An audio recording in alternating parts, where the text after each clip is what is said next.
السلام علیکم ورحمۃ اللہ وبرکاتہ۔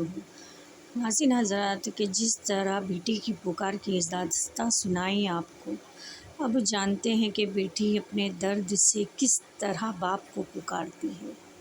کہتی ہے، باپ وہ عظیم ہستی ہے جس کے پسینے کی ایک بوند کی قیمت بھی اولاد ادا نہیں کر سکتی۔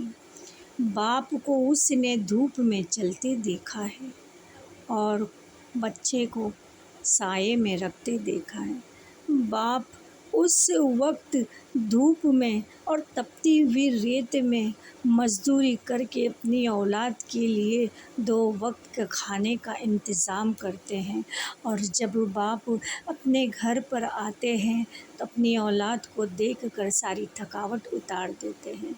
یاد آتا ہے مجھے وہ وقت جب ہم غریب تھے اور جب ہمیں کھانے کا کوئی ٹھکانہ نہ تھا۔ میرے ابا جان جاتے اور کہیں سے کھانے کا انتظام کر کے ہم 5 کو کھانا کھلاتے۔ باپ وہ عظیم ہستی ہے اور وہ واحد شخص ہے جو چاہتا ہے کہ آپ کی اولاد اس سے زیادہ کامیاب ہو جائے۔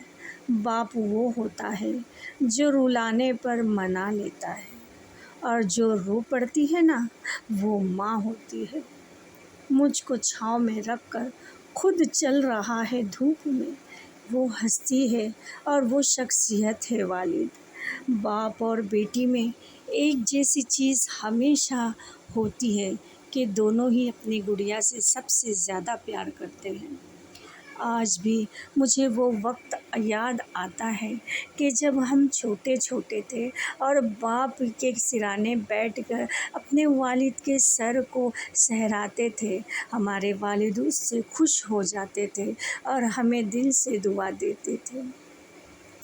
باپ وہ عظیم ہستی ہے کہ جس کی تعریف کرتے کرتے ہم تھک جائیں گے، پر ہماری زندگی میں ایسے باپ کی قیمت ہم چکا نہیں پائیں گے کہ جن سے گزارش ہے، اگر جو کوئی اپنے والد کے قریب ہے اور جن کے والد سائے میں ہیں تو وہ اپنے والد کی قدر کریں اور اپنے والد کی خدمت کریں، کیونکہ والد وہ چیز ہے اور وہ ہستی ہے کہ اس کے بغیر اولاد کی کوئی پہچان نہیں ہے۔